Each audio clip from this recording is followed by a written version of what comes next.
All right, hey everybody, welcome back to the channel. This is Rob here at Smirking Gun Reviews, and today, well, you've clicked on it, so you know what you're clicking. It's not clickbait. It's just a general discussion that I wanted to have because I spent a lot of time this year bashing The Walking Dead, before the season came out, and I try to be honest and fair with my reviews. But there's a personal feeling that I get when I watch The Walking Dead. And so they are, biased on my opinion on some levels. And I mean, I have a weird history with The Walking Dead from as far as how I look at it. But when this show came out, I didn't know what it was. I didn't know it was a comic book or anything. I just heard there's going to be a zombie show. It's called The Walking Dead. It's based on a comic book. So I started reading the comics and loved it immediately. I thought it was going to suck, honestly. But I was in and I read and I read and I read and I was just like, oh my God, this is amazing.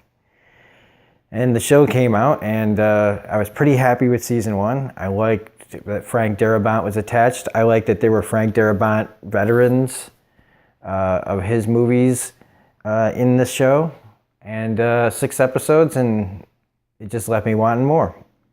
Season 2 gets a bad rap. It isn't the best season, but it does get a bad rap. It's just that location got milked for a long time, and it showed a problem that this show still has, which is not padding. There's so much padding on The Walking Dead that it's just that's the problem that the show's always going to have, and the constant talking about it just needs to, if we can come to grips with some things, we need to come to grips with that. The show will never be streamlined. You'll get occasionally that one idea episode where they can streamline one idea and give you a kick-ass episode, but that doesn't happen very often. Season 2 almost made me want to stop watching. Because I was just like, what the initially, the initial watch.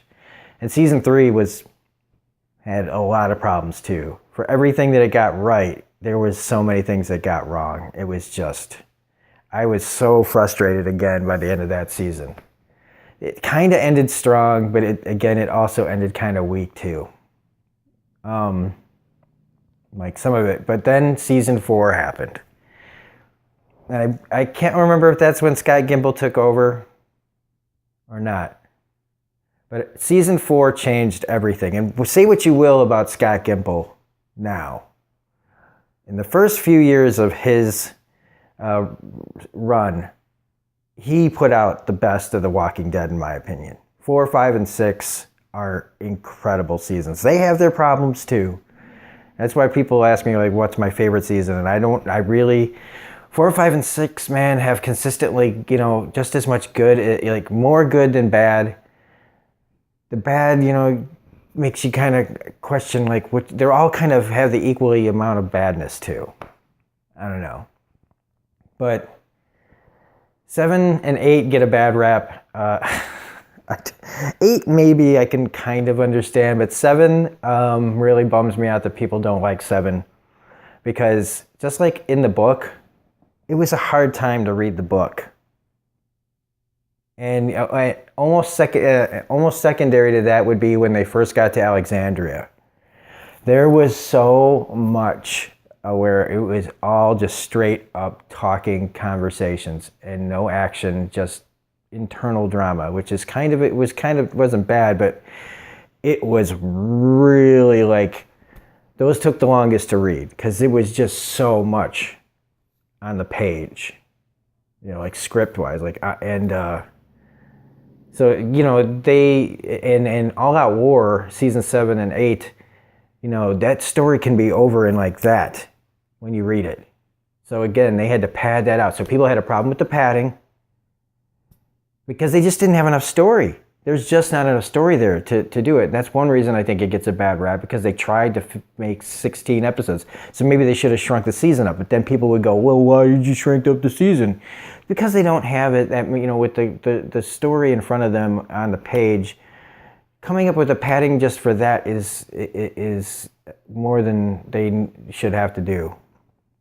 And then the other thing that season 7 gets a bad rap for is because during that time in the book, our plucky little band of survivors were in terrible conditions. You see what they created one of the biggest dramatic seasons ever. Because you have to fall. Your heroes have to fall at some point to get back up. They've been struggling all the way, but this was really, they were finally in a place and on top for a while, and they were masters of their domain. And then they ran into something worse, and it brings them low. And it brings them so low that everybody took it so personally, and they couldn't accept the fact that their favorite survivors were being made bitches by Negan. People don't like to see that. And for that long, for 16 episodes, they felt like there was no hope. And so it gets a bad rap, but it really did a great job at creating that situation that when your heroes finally start to come out of it, everybody's like, yeah, but then they're still not happy. They're still not happy. And I do feel like 7 and 8 get a bad rap. 7 and 8 aren't nearly as bad as 2, 3, and 9 to me. But that's just me. I mean, it's just my opinion. I think people, though, need to give 7 and 8 a break and really think about the story and what they were trying to do there.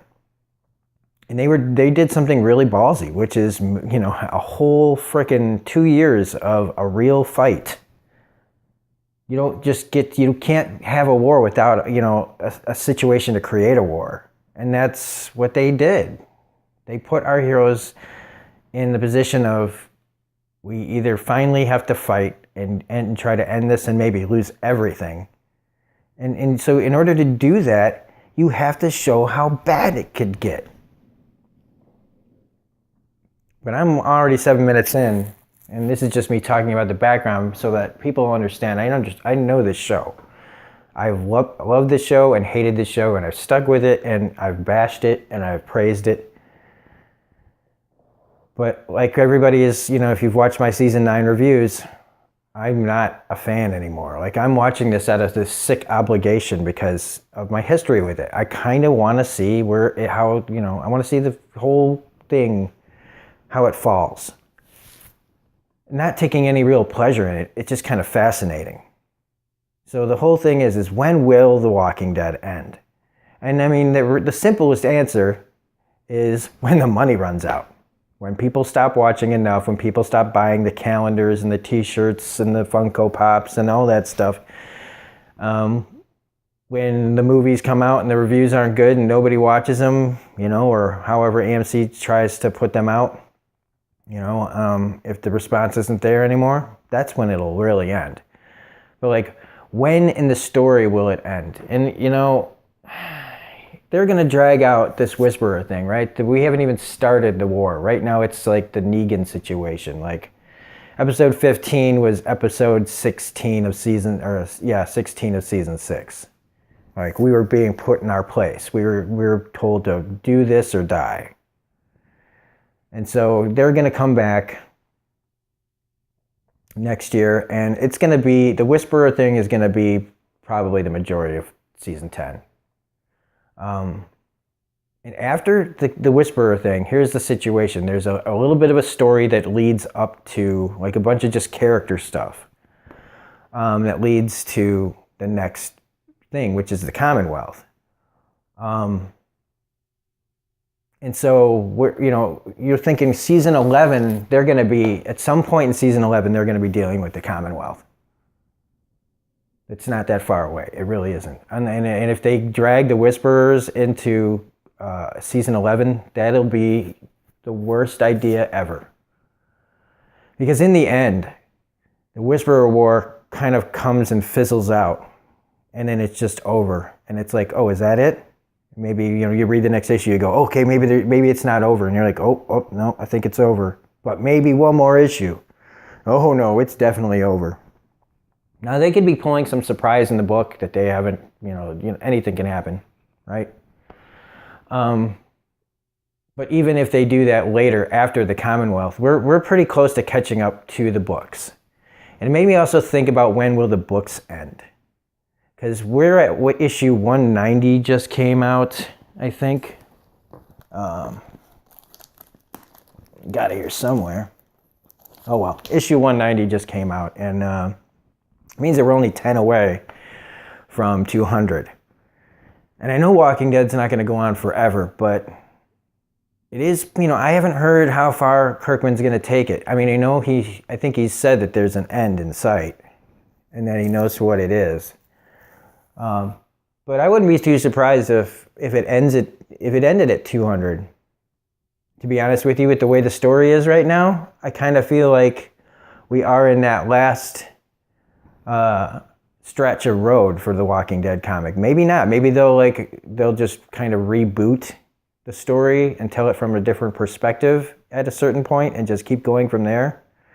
Maybe even around maybe it goes another 50 issues or something. I don't know. But it definitely feels like the story of Rick's group and everything just kind of feels like we're reaching a point where it almost, I couldn't really see where it could go next. I really don't.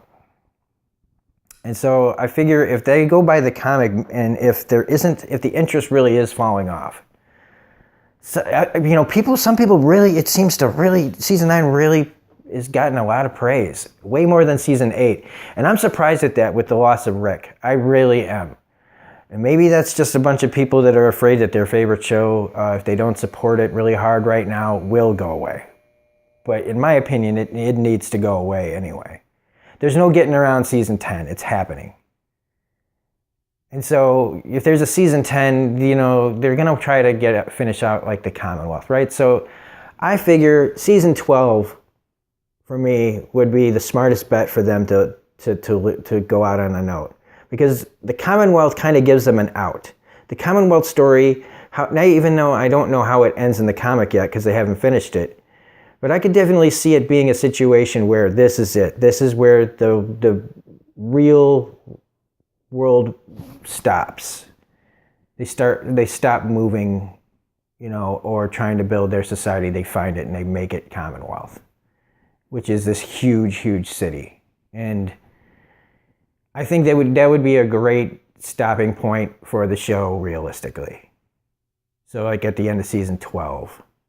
Because it gives them a chance to really explore some stuff without just canceling it outright. And it's 3 more years of, you get your money's worth out of Norman Reedus, and you'd be able to flesh out some of the stories. And, look, that doesn't even change the fact about the movies, right? The movies are still coming. It's not like everything would end.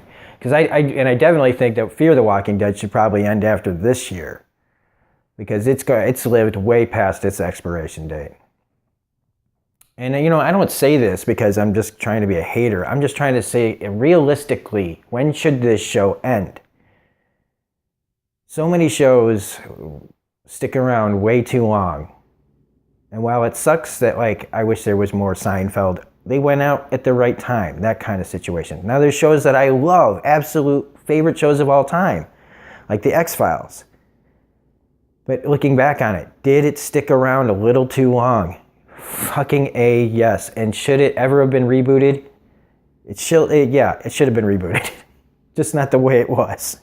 There was a better show that could have been rebooted. But we're talking about that. We're talking about The Walking Dead. But that's what the show has been at for me. Is that I could tell that even though I don't hate season 7 and 8, I could see where it was headed. And then once they killed Carl, I was like, okay, man, I don't know. This is really wrong. This is really, really wrong because it just doesn't make sense. Everything they did with Chandler Riggs and everything else just doesn't seem right. There's just something really, really wrong going on there. And then, boom, the whole everything goes crazy when everybody finds out that all of a sudden Rick's going to leave too.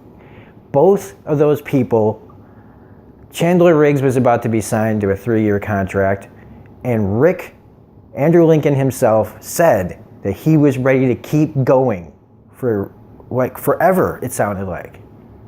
Like he was just getting started. Now, I'm assuming that this was, before they made the announcement about the movies. Maybe I'm wrong about that. Maybe, who knows how long Andrew Lincoln and AMC have been working out this deal for the movies. I don't know. But it just seemed really oddly that after Chandler goes, under the suspicious circumstances that he was gone, that all of a sudden Lincoln says, I want to go spend time with my family. I mean, that's the perfect excuse someone uses when when nobody will call you on it. Because who's going to be mad at a guy for wanting to spend more time with his family? And it would also be true, because he would be spending more time with his family, but would it be the main reason that he's leaving? I don't know if that's true at all. I think that something that has to do with Chandler is one of the reasons why Andrew Lincoln decided to bounce. Like, oh, you don't want the kid anymore? Well, let's see how well you do without me. Oh, hey, we'll pay you to be in a bunch of movies. Oh, sure, I'll do that. But I'm gonna leave the show. I want out of the show proper. That'll show you. I don't know if it went down like that, but it seems like a definite possibility that somewhere around there is some truth. And when that all happened, it just took all the joy out of it. Because, I mean, think about it. This show's also been in a major lawsuit of one form or another since the end of the first season, right? It has been in litigation with Frank Darabont and everything else, and it just makes me think of all the practices that may be going on at AMC, the sneaky, shitty stuff that goes along with a hit TV show. And it just makes me not trust AMC, and I've felt like they have not had the fans' best interests at heart. And I think that some of their ideas are, everybody's always trying to circumvent our expectations. And don't they know that everybody likes the same thing? We like to see what we read, on the page, put on the screen. You're not going to piss anybody off for being accurate. People don't get pissed off at you for being accurate unless if people complain about it, it's because your material wasn't any good to begin with. But I just feel like, even though I can be really hard on this show at times, I do love it. There's a love-hate thing going on here, and I love the book more than I love that book, man. It's consistently awesome, even when it's not doing much. I love the character work. I think it's brilliant. But it just needs to be over, and I really think that people that talk about seasons 13, 14, 15, unless they just decide to completely turn it into a new show, literally, which I kind of feel like they're doing secretly. They did it on Fear the Walking Dead. All of a sudden, the whole most of the cast is gone and replaced with legitimately better characters, in a way, but not to people who love that original group. And all of a sudden, your show overnight is a new show. And while that brings in people that maybe weren't watching the original, it is a betrayal to all those people that were watching from the beginning. And that's what it feels like here, is that they've made some bad decisions, and now other people, and with Denai Guerrera going out and Lauren Cohan going out and doing their own things.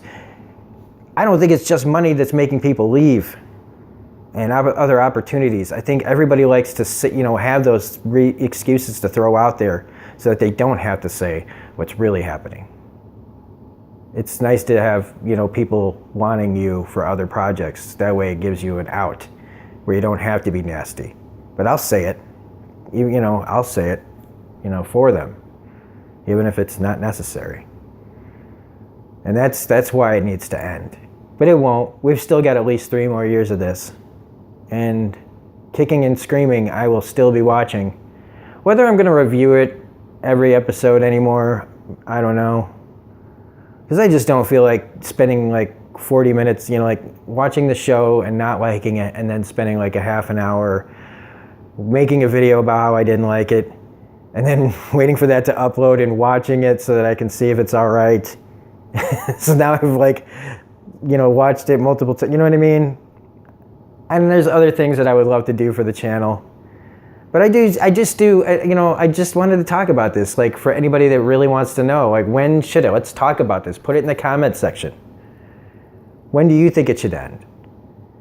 Because if you're not going to follow the books anymore, Game of Thrones at least has the excuse that they caught up to the show. So if it's fan service now, that's their prerogative because they don't have the books. They don't know what George was going to do. Well, they do, but you know what I'm saying? Like, they had to have changed a lot. But they get the excuse that, they caught up to the books. This hasn't. And so I just don't feel like the excuses are there that hold up. But anyway, that's it. That's all this was. And I do hope that you guys comment. And if you don't agree with me, that's fine. That's fine. This is just how I see it. A long-time suffering fan of The Walking Dead. And every once in a while, you just need to tell some truth. Your truth. This is my truth. And I wish that every season was glorious. But it's not. And I want it to end. And I just wanted it to end on a better note than it did. It's always going to leave a bad taste in my mouth. But, you know, I still have the book. And like I said, if anybody out there just, you need your fix, go read the books, please. They're incredible. Carol's been dead in the books for fucking years. So, anyway, if you like this if you like this little bit of cinema insanity, please hit the like button, comment, share, subscribe, hit the bell for all notifications. Otherwise, this is Rabbit Smirking and Review saying have a great day, and we will see you next time.